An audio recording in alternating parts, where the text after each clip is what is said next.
Selamat datang di The Filter Kretek. Kita akan membahas buku agar pintar, berwawasan, cerdas, dan berilmu. Tapi sebelum itu, subscribe, like, and comment. Mari kita menyelami dunia. Dunia adalah segala yang terjadi. Dunia bukan benda-benda yang ada secara terpisah, bukan kumpulan objek yang berdiri sendiri. Dunia adalah totalitas dari fakta, bukan hal-hal. Dunia ini hidup melalui kejadian, melalui kebenaran yang bisa diungkap dalam pernyataan. Ketika kita berkata dunia, kita sedang menunjuk pada tatanan yang melampaui penglihatan fisik, pada jejaring kejadian yang saling terhubung. Benda hanya memperoleh maknanya dari bagaimana mereka terlibat dalam fakta. Mereka diam, tidak bermakna sampai disusun dalam pola. Dunia bukanlah tumpukan batu yang bisa dihitung satu persatu, tetapi adalah arsitektur dari bagaimana batu-batu itu tersusun, bagaimana mereka menjadi rumah atau reruntuhan. Benda adalah fondasi, tetapi fakta adalah bangunan.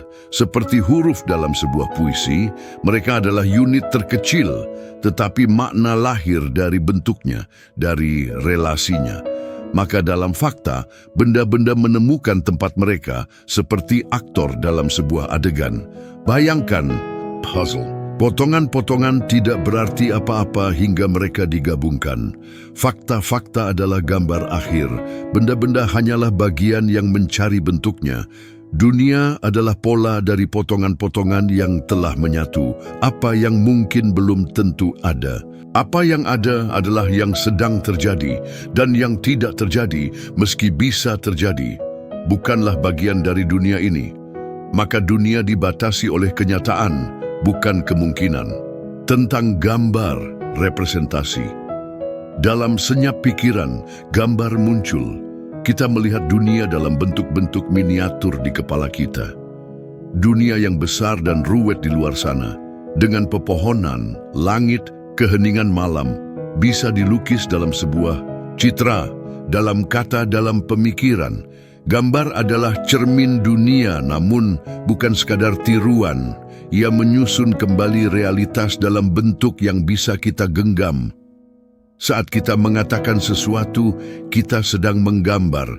Saat kita berpikir, kita sedang membentuk sketsa realitas. Pikiran kita menyusun model, bukan salinan, tapi struktur yang mewakili. Seperti peta yang tak pernah identik dengan tanah yang dipetakan, tetapi membawa makna karena relasi yang tepat antara bagian-bagiannya. Model itu bukan kenyataan, tapi ia menyajikan bagaimana kenyataan bisa terjadi. Ia menunjukkan kemungkinan dunia, bagaimana sesuatu dapat terjadi. Dalam gambar, kita menyalin struktur fakta, bukan substansinya. Maka, gambar bukan hanya bayangan, tapi struktur dari dunia yang mungkin. Inilah momen keajaiban. Ketika gambar dan realitas memiliki bentuk logis yang identik, maka satu bisa mewakili yang lain. Bukan karena keduanya terlihat sama, tapi karena keduanya berjalan dalam kerangka logika yang sepadan. Struktur ini, yang tak terlihat namun hadir, adalah jembatan antara dunia dan bahasa. Seperti not dalam musik yang tidak bermakna, bila berdiri sendiri, gambar hanya menjadi representasi ketika bagian-bagiannya berelasi. Itulah yang kita tangkap. Bukan hanya bentuk benda, tetapi posisi mereka satu terhadap yang lain. Struktur internal yang tersembunyi dalam tatanan. Disinilah kebenaran dan kebohongan lahir. Sebuah gambar bisa mencerminkan dunia dengan tepat atau tidak sama sekali. Maka kita dapat menilai sebuah proposisi. Apakah ia benar atau salah? Apakah ia menyatakan realitas atau hanya kemungkinan yang tak pernah terjadi? Karena logika adalah tulang punggung dunia dan juga tulang punggung bahasa. Setiap gambar logis bisa menggambarkan suatu kenyataan, dan disitulah letak kekuatan bahasa. Ia bukan sekadar alat komunikasi, melainkan wadah dunia. Tentang hubungan antara gambar dan realitas. Gambar tidak berbicara sembarang. Ia menyampaikan karena ia ditenun dari bahan yang sama dengan dunia, logika. Logika adalah struktur tak kasat mata, tulang punggung dari segala kenyataan dan bahasa. Maka satu-satunya alasan kita bisa mengerti dunia adalah karena kita membawa struktur itu di dalam diri kita. Wittgenstein memperluas penglihatan kita. Ia menyatakan bahwa kita tidak hidup dalam kekacauan. Segala yang kita pahami tentang realitas, kita pahami karena struktur logis mengikat segala hal.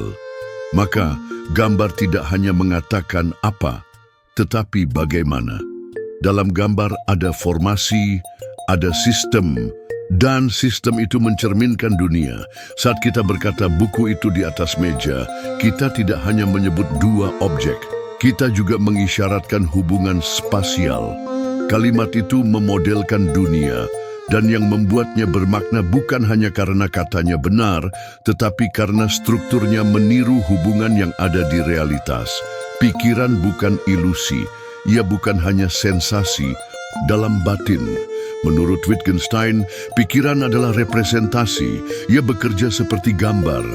Dalam diam, dalam sunyi batin, pikiran menggambar realitas. Dan saat kita bicara, kita memberi bentuk konkret pada gambar itu. Sebuah gambar bisa keliru, namun justru disitulah letak kekuatannya. Bila gambar hanya selalu benar, ia tak bisa bicara tentang kemungkinan. Bahasa menjadi bermakna karena ia bisa meleset dari realitas. Maka, dalam celah antara gambar dan dunia, muncullah makna dan kebenaran. Dalam dunia Wittgenstein, nama adalah fondasi. Ia tidak berarti tanpa tempatnya di dalam struktur. Seperti not dalam simfoni yang hanya bermakna bila ada harmoni, nama-nama menyusun dunia bukan karena isi mereka, tapi karena relasi mereka. Nama bukan entitas mandiri, ia bukan bermakna sendirian. Seperti kata dan atau yang tidak bisa dijelaskan tanpa konteks. Begitu pula meja, langit, sakit, atau senja. Makna tidak tinggal dalam kata, melainkan dalam jalinan antara kata-kata. Sebuah proposisi adalah gambaran kenyataan. Kita telah tahu bahwa proposisi menggambarkan dunia. Namun sekarang, Wittgenstein menyentuh sesuatu yang lebih esensial. Proposisi adalah alat untuk membayangkan kemungkinan. Ia tidak hanya mengungkapkan dunia yang ada, tetapi juga dunia yang mungkin ada. Bahasa adalah medium untuk menjelajah kemungkinan sebuah peta dunia-dunia. Apa yang terjadi dalam pikiran ketika kamu berkata, "Jika hujan turun, saya akan membawa payung." Kalimat itu belum menyatakan kenyataan, tapi kemungkinan, dan justru karena itu, ia bermakna. Kita hidup dalam dunia yang terbuka oleh logika, bukan hanya dunia yang sudah terjadi. Proposisi dapat mengandung berbagai kata, bentuk, simbol, tetapi yang menjadikannya bermakna bukanlah ornamen itu, melainkan strukturnya. Logika adalah kerangka yang membuat kata-kata bisa mewakili kenyataan. Tanpa logika, bahasa hanyalah bunyi-bunyi hampa. Ini paradoksal. Proposisi logis seperti A atau bukan A tidak memberitahu kita tentang pohon, hujan, atau cinta. Tapi ia tetap sangat penting. Mengapa? Karena ia menggambarkan kerangka segala mungkin. Ia menunjukkan struktur yang membuat pernyataan seperti pohon itu tinggi bisa bermakna. Wittgenstein membawa kita pada pandangan bahwa logika bukan sesuatu yang kita temukan di dunia, melainkan sesuatu yang harus ada agar dunia bisa dipahami. Logika adalah kondisi kemungkinan pemahaman. Setiap kalimat yang kita ucapkan, pikirkan, atau tuliskan adalah bagian dari dunia logis. Saat kamu berkata, "Aku mencintaimu," kamu tidak hanya menyampaikan emosi, kamu menempatkan cinta dalam kerangka yang bisa dipahami, diuji, dikaitkan dengan dunia. Inilah paku terakhir. Proposisi tidak bisa lepas dari dunia. Artinya terletak dalam syarat-syarat agar ia bisa benar.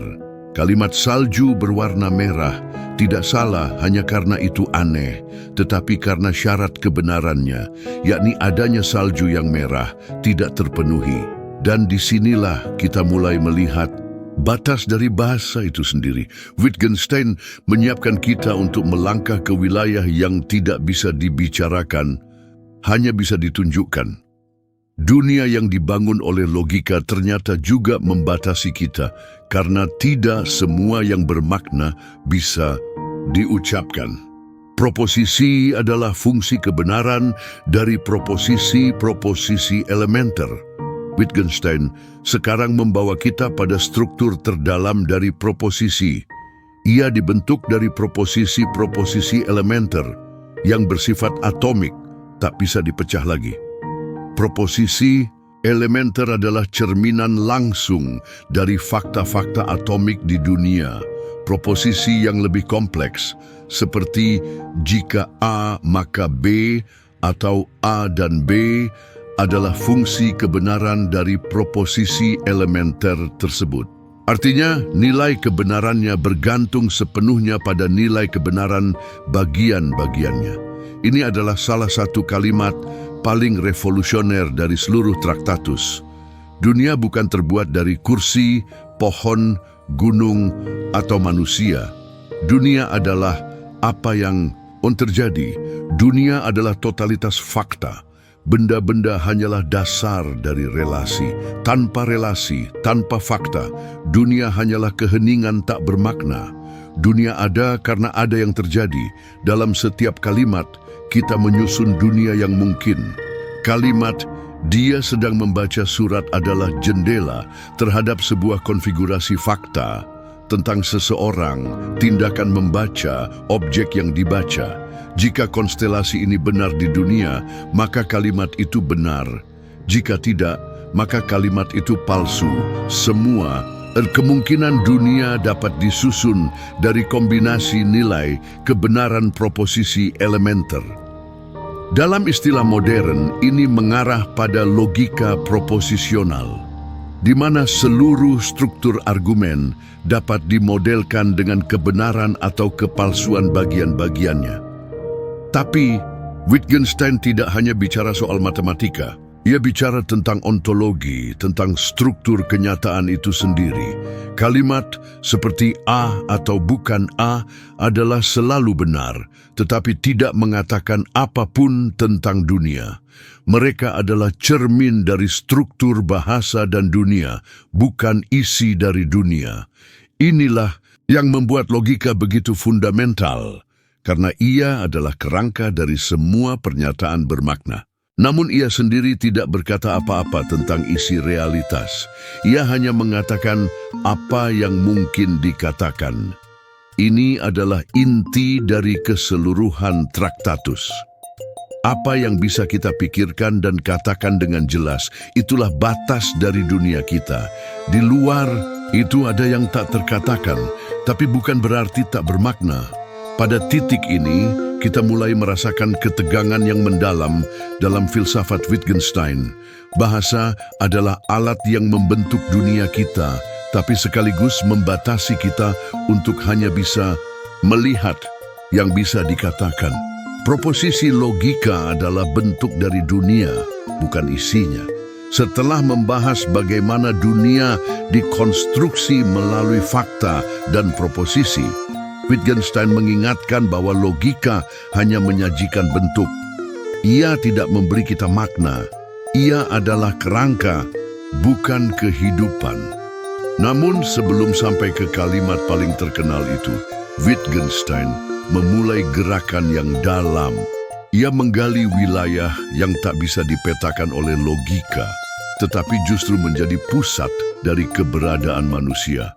Wittgenstein menyatakan bahwa etika bukanlah ilmu. Kita tidak bisa menyatakannya dalam proposisi seperti membunuh itu salah dengan cara yang bermakna secara logis. Karena nilai-nilai tertinggi bukan bagian dari dunia, melainkan syarat untuk melihat dunia sebagai bermakna. Etika bukan isi dunia, melainkan cahaya yang menyinarinya. Disinilah Tractatus menjadi spiritual tanpa menjadi dogmatis. Wittgenstein membuka celah untuk pemikiran mistik. Ia menyiratkan bahwa makna hidup, nilai moral, bahkan rasa akan keindahan tidak bisa ditangkap oleh proposisi, namun kita tetap bisa merasakannya. Kalimat ini menembus batas antara logika dan pengalaman eksistensial, merasa bahwa dunia adalah suatu keseluruhan yang terbatas, bahwa kehidupan ini bisa dilihat dari luar adalah akar dari perasaan religius. Namun perasaan ini tidak bisa dijelaskan. Ia hanya bisa dialami dan dibungkam oleh bahasa. Kita bisa menulis ribuan buku filsafat, moral, tapi nilai sejati tidak bisa dirumuskan dalam kalimat. Seperti mata yang tidak bisa melihat dirinya sendiri, kita tidak bisa menunjuk nilai dari dalam bahasa. Ia hanya bisa terlihat dari sikap hidup. Ini salah satu pernyataan paling intim dalam Tractatus. Ia mengaitkan dunia dan kehidupan dengan identitas ontologis. Hidup bukan hanya bagian dari dunia. Hidup adalah cara dunia terungkap bagi kita. Maka memahami dunia berarti memahami hidup itu sendiri. Pada titik ini, Wittgenstein telah membawa kita ke batas paling jauh dari bahasa. Kita berdiri di tepi samudra yang tidak dinamai. Di balik semua struktur, semua sistem, semua logika, terdapat keheningan. Dan keheningan itu penuh makna. Dan akhirnya, kalimat terakhir yang menjadi tiang penutup dari seluruh bangunan Tractatus. Ini bukan kekalahan bahasa, melainkan penghormatan terhadap misteri. Wittgenstein tidak mengatakan bahwa yang tak bisa dikatakan tidak penting. Justru sebaliknya, yang paling penting dalam hidup seringkali adalah yang tak bisa dikatakan. Don't forget to comment, like, and subscribe.